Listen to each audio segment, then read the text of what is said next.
morning. I hope you had a pleasant stay. Are you checking out today? Yes, I would like to check out.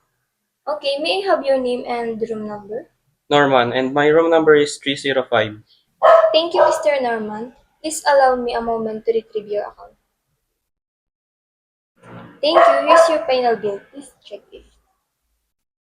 Yes, everything is correct. Thank you, sir. How would you like to pay? I'll pay using credit card.